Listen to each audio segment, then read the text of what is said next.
Gustahin lang po muna natin yung ating gusto na po at medyo nakakit na. Sisit aside natin.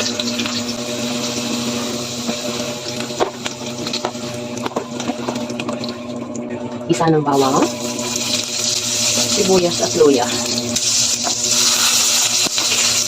Tapos isunod na natin yung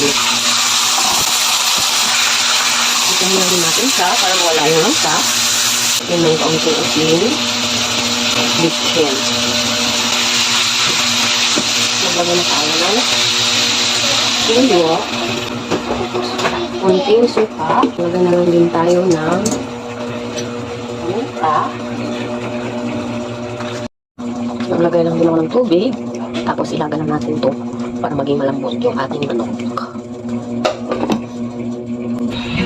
At kapag kumulo na ito, ayan, at mag-evaporate, lagyan na natin yung patatas. Pakuluan lang natin ulit hanggang sa maluto yung patatas.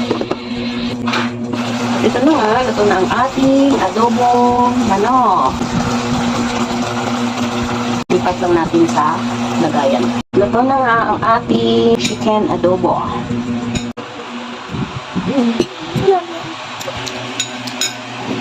Kain na kayo.